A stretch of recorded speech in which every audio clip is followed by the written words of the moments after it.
Il y a un micro qui est ouvert quelque part? C'est bon, je l'ai fermé. D'accord. J'y vais? Oui, oui, tout à fait, oui. D'accord. Donc, merci beaucoup. C'est un travail collectif du service Pinel, dont la chef est Dr Grim Rachel. Et on m'a choisi, moi, j'ai l'honneur de présenter ce travail, donc qui concerne l'intégration de l'attachement dans la TIP. En effet, la thérapie interpersonnelle a commencé dans la théorie depuis la fin des années 70 et pour prendre de l'ampleur dans les années 80, mais elle n'a été connue pour le grand public médical que vers les années 2000 et elle se fonde sur l'hypothèse selon laquelle la majorité des personnes souffrant de dépression ont des relations interpersonnelles perturbées et qui déclenchent ou suivent l'apparition des troubles de l'humeur. Et donc, on avait commencé à travailler sur les types depuis 2013 au service Pinel, dans un cadre plus général de la faculté de médecine de Tunis. Et nous avions eu l'honneur de présenter une première série en 2018. En fait, c'est cette présentation-là qui avait déclenché notre démarche d'aujourd'hui. Puisque à partir de cette année-là, on avait beaucoup discuté avec les présents au congrès de l'AFTIP de 2018 et on a opéré un vrai changement dans notre orientation de la type classique vers la type A, dans le sens que on a orienté tout notre travail, non seulement vers le diagnostic de l'attachement, mais sur le travail que nous faisons avec le patient sur son propre attachement. Voilà. C'est dans ce cadre que s'inscrit le travail que nous présentons aujourd'hui. Donc, les objectifs du travail est de décrire les caractéristiques sociodémographiques et cliniques des patients qui ont bénéficié d'une type au cours de cet enseignement de la fac de médecine de Tunis, d'évaluer si ces thérapeutes ont bien exploré et travaillé sur le type d'attachement, puisque c'était la nouvelle orientation du CEC, et aussi de comparer les types que nous avons faits dans un premier temps, qui étaient des types classiques, avec la nouvelle série où nous avons vraiment donné la consigne de travailler sur l'attachement des patients. Donc, c'est une étude témoin dans le sens que elle est rétrospective et comparative, mais elle s'intéresse aux patients qui ont bénéficié d'une type dans le cadre du certificat d'études complémentaires, les thérapies interpersonnelles, effectuées au sein de la faculté de médecine. La première série est de 2013 jusqu'à 2017. Elle a fait l'objet de quelques travaux. Et la nouvelle série, elle de 2018 à 2019, c'est ce que nous allons étudier aujourd'hui. En fait, comment nous avons jugé comment nous avons... Pardon?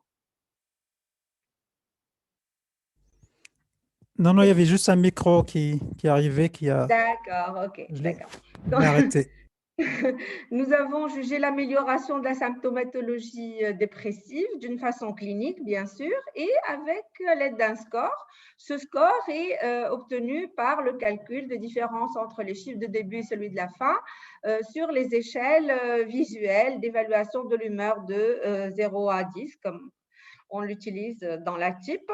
Mais aussi, on a évalué l'attachement, bien sûr, cliniquement, mais aussi à l'aide des tests dont on a parlé depuis ce matin, essentiellement le RSQ et le questionnaire des échelles. Et donc, on a utilisé ce type de calcul. On a pu, avec le RSQ, calculer les divers attachements et positionner le patient par rapport à son image de soi ou son modèle de soi et celle des autres. Évidemment, on lui a fait aussi l'auto-questionnaire et très souvent, c'était concordant. Hein, les deux étaient concordants. Par rapport aux résultats que nous avons obtenus, notre série comprend donc 32 patients.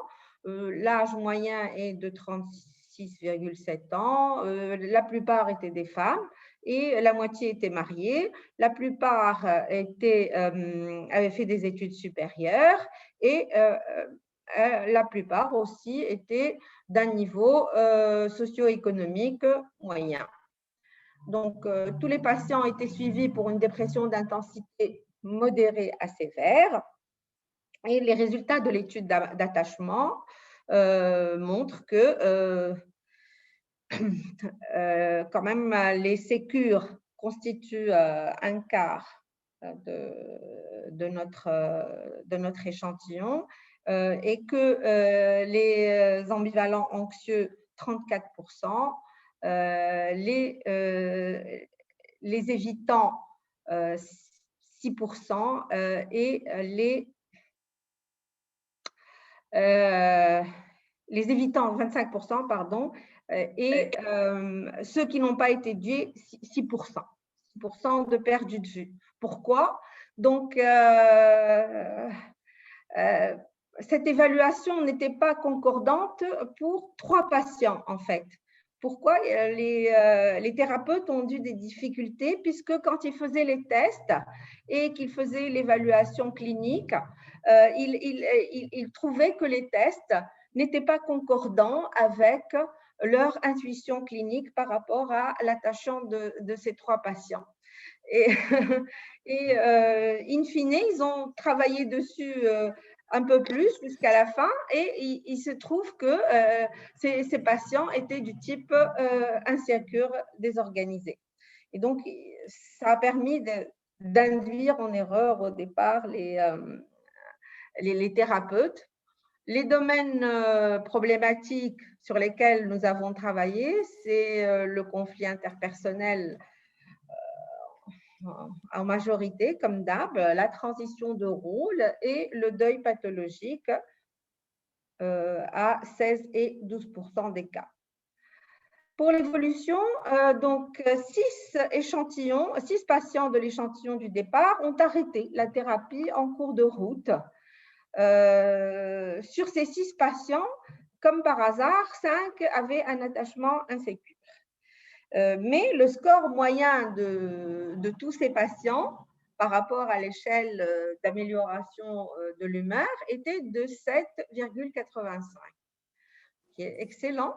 Et donc, les patients sécures dans notre étude ont présenté une amélioration dans 75% des cas. Donc, la plupart se sont améliorés.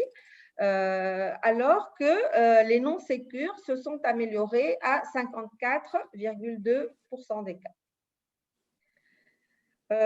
Il y a bien sûr des cas particuliers, ceux qui n'ont pas terminé leur thérapie jusqu'au bout. On a pu noter que cet arrêt pourrait être dû à un type d'attachement insécure, à un manque de motivation du patient, à un échec de l'alliance thérapeutique ou un trouble de la personnalité sous-jacent. Maintenant, on va essayer de comparer de façon peut-être un peu artificielle notre série de type A à ceux qui ont bénéficié avant d'une thérapie interpersonnelle, mais classique. Donc, il y avait 50 patients sur les 5 années qui étaient avant. L'âge moyen est pareil, 37 ans. Il s'agit la plupart des femmes, un peu plus que la moitié de mariés, un peu plus que la moitié qui avaient fait des études supérieures et la plupart aussi avaient un niveau socio-économique moyen. Ils avaient tous une dépression modérée et un type d'attachement sécure chez 70% des patients. Le conflit interpersonnel était le domaine problématique sur lequel on a le plus travaillé. Et le score moyen d'amélioration ici, il n'est que de 5,7. Donc, l'étude comparative en elle-même, on a prouvé par des tests statistiques que les deux échantillons étaient comparables par rapport à l'âge, au genre, etc. Et aussi qu'il n'y avait pas de différence significative en tant qu'échantillon global dans le style d'attachement ni dans le domaine problématique choisi. Par contre, pour le score d'amélioration, la différence était significative. Donc, avec l'attachement type A, on a eu de bien meilleurs résultats. Donc, après, on s'est dit, tiens, on va regarder les patients insécures, puisque l'attachement type A, on va travailler sur l'attachement des personnes qui sont insécures. Et donc, on a vu que le score d'amélioration de ces patients insécures était excellent. Il était de 7,67 pour la type A et il n'était que de 5,7 chez ceux qui ont bénéficié d'une type classique, donc chez lesquels on n'a pas travaillé sur le type d'attachement et la comparaison était significative. Donc, cette différence appuie l'hypothèse qui stipule que la type A, et plus précisément le travail sur l'attachement, donnerait des résultats plus satisfaisants que la type classique pour la prise en charge de la dépression. Et enfin, nous avons voulu vérifier s'il y avait une interaction avec le fait qu'ils prennent ou pas un traitement médicamenteux, sachant que 80% des patients dans les deux séries prenaient un traitement versus 20% qui bénéficiaient d'une thérapie seulement. Alors, on a fait les tests statistiques et on avait vu qu'il n'y avait pas de différence entre ceux qui bénéficiaient d'une type seulement et ceux qui bénéficiaient d'une type plus traitement médicamenteux, sachant que ici les gens prenaient la plupart des antidépresseurs et ou des anxiolytiques. Donc, cette absence de différence a été aussi notée au sein des différentes comparaisons, notamment entre témoins et cas et entre sécures et insécures, ce qui fait que ça appuie notre petite théorie comme quoi que la thérapie interpersonnelle est un pilier fondamental de la prise en charge des patients présentant un épisode dépressif caractérisé, tout autant que le traitement médicamenteux. Et donc, c'est ainsi que nous avons, donc en conclusion, on a de bons, on peut dire qu'on a de très bons résultats avec la type et la type A en particulier. Mais que le déroulement de la thérapie, l'évolution de la symptomatologie dépressive dépendent de plusieurs autres facteurs qui sont la motivation du patient, l'alliance thérapeutique, on en a parlé souvent, et le style d'attachement. Donc, l'importance d'intégrer et d'insister d'une part sur l'évaluation clinique et psychothérapique de l'attachement et d'autre part sur le travail qui doit se faire dessus au cours de l'enseignement de la type et lors de la formation des thérapeutes est quelque chose d'important et que nous allons vraiment mettre en exergue et pour la prochaine session qui commence maintenant, pour la session de thérapie interpersonnelle qui commence maintenant à la fac de médecine de Tunis. Et nous avons aussi compris, grâce à cette étude, que la supervision des thérapeutes lors du déroulement de la type est quelque chose de très, très important et que vraiment, non seulement parce que ces difficultés qu'on a mises en exergue avec l'étude, mais aussi grâce aux examens, puisque tous ces thérapeutes passaient un examen et à la fin, où ils présentaient des cas. Et donc, cette présentation de cas a permis de faire la différence entre ceux qui avaient bénéficié d'une vraie supervision.